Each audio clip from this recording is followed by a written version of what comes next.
Greetings from Film Revision Land. Thanks for coming. Last time we talked about a modern film, we talked about an obscure indie movie.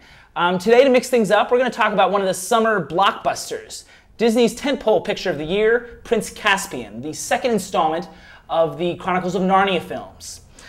Joining me for this discussion is the lovely Thalia Aurinko Mostow, a writer from the Chelsea area of New York City, and Jothan Cashero, a graphic designer from Brooklyn.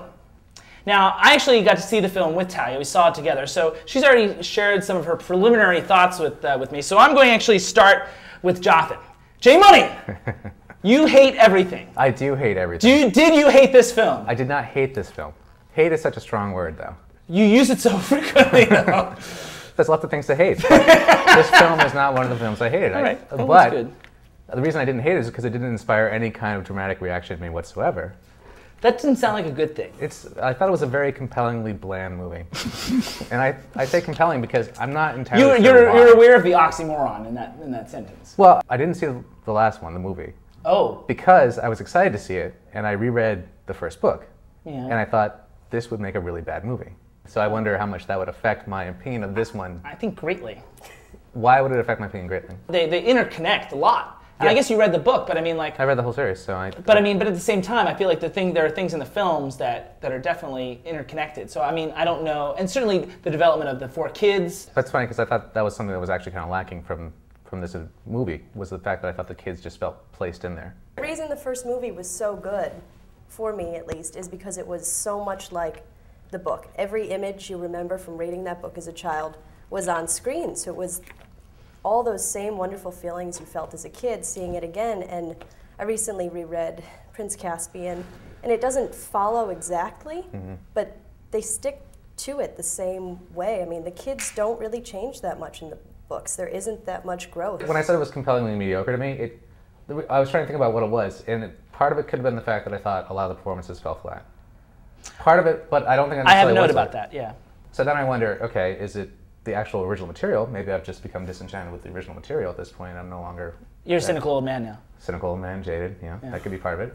Or it and could you be hate the everything. fact, it could be the fact that it came out at a time when there's already a huge glut of fantasy epic movies out there. I have a note about that as well. I think that latter theory is probably the one that I think is probably the one that's getting you. Because I feel that, but I also feel like in that genre, and I'm going to shock a few people here. I feel like the Narnia films are probably on the stronger end of this genre. I am not a fan of the Lord of the Rings films. I'm really not. And I feel like the Narnia films bring just a better spirit, and story-wise are a lot more, for fantasy film, believable.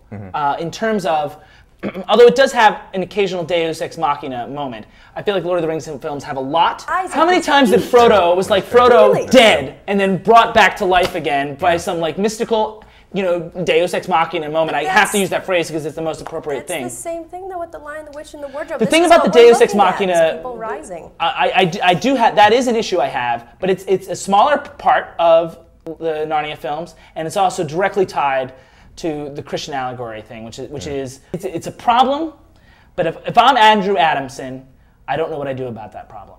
Because if I'm Andrew Adamson, the director, I'm thinking, I would love to downplay this as much as I possibly can. Yeah. But how do I do that and stay, and keep the Narnia fans happy? And this one, if they had taken out the big water thing and that stuff, it would have lost what the book had, and so I don't want that changed. I don't want religion shoved down my throat, but I also because think that it was the right decision. It's hidden in allegory, or thinly veiled anyway. It's not as offensive.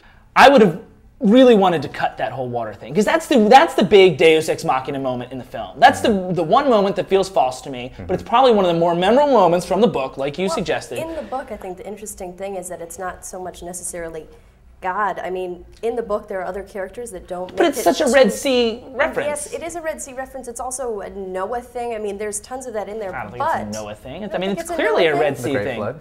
I think it could go either way, because they were flooded out. But the whole film is so Exodus. I think it's all about the Red Sea. The whole film is so much everything, honestly. They throw a lot of different stuff in there to just see whatever sticks. Overall, like these are nitpicky moments, and otherwise I think I'm probably not going to make a top 10 list or anything, but I mean, like, I enjoyed the experience. I loved it. I mean, I really, Looking back, I loved I it. mean, like, I walked out of that film. I was happy, yeah. Happy about it. I was entertained. I enjoyed definitely it. entertained. You know, There were a ton of fight scenes, a lot of violent scenes, which I have no problem with violence, but I thought in the movie it was a really weird tonality to set in between all this soft, happy-go-lucky kind of moments.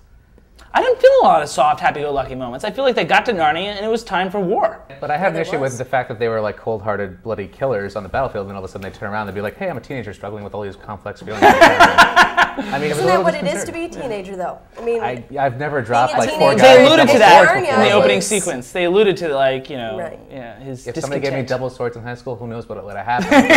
And I enjoyed the violence. And I made a joke. I said, it's a PG film. There's not going to be any decapitation. And there was sure a enough. decapitation. There was decapitation. I appreciated it.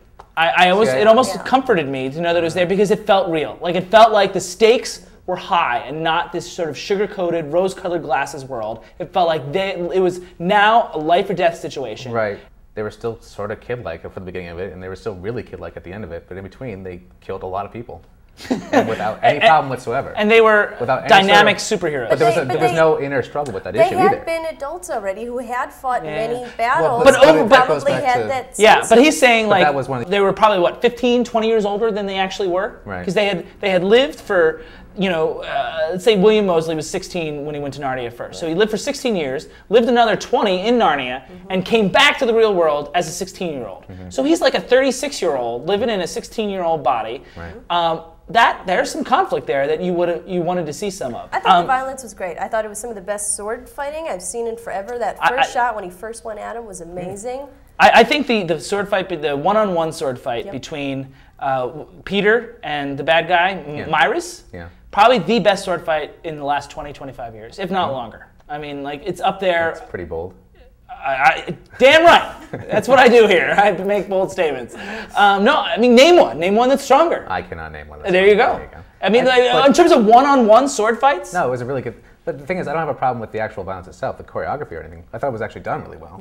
I just had an Extremely issue well. with the characters doing it in that tone of the film, suddenly falling between these areas that I didn't think it matched otherwise. in terms of their sophistication and their acceptance In terms of the suddenly need for being violence. cold, yeah, exactly, basically. While they were struggling with all these other issues, they just You know, I'll had admit- absolutely no problem.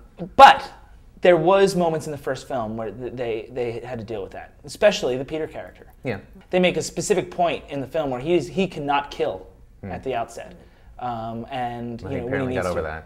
Yeah, but I mean, like my point is that they did broach that subject in the first film, so I'm not sure it bothered me so much. This was a dark film, though. I mean, I didn't really have the sense that this came from out of nowhere. I mean, like, it was a film about faith mostly, you know, and that doesn't have to be religious. It was their faith in each other, their faith in Narnia. So they're Beautifully put. Oh, thank you. But so they're happy to fight for this place because they believe in it. They also believe in what it used to be, and those were the pretty moments. But even those nice sort of happy things, there was always something dark underneath it. Guys, it's time to say farewell.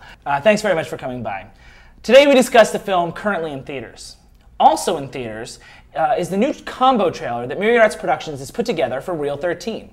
The trailer, which can be seen at the Film Society of Lincoln Center, features what AFI calls is the greatest comedy of all time, Billy Wilder's Some Like It Hot, as well as the indie teen musical Camp. Camp, incidentally, predates High School Musical by about 3 years and features teens that, while they may not be models, are significantly more talented than the ones in the High School Musical films, so be sure and check it out. Some Like It Hot and Camp both air on Reel 13 on Saturday, June 7th, starting at 9 p.m.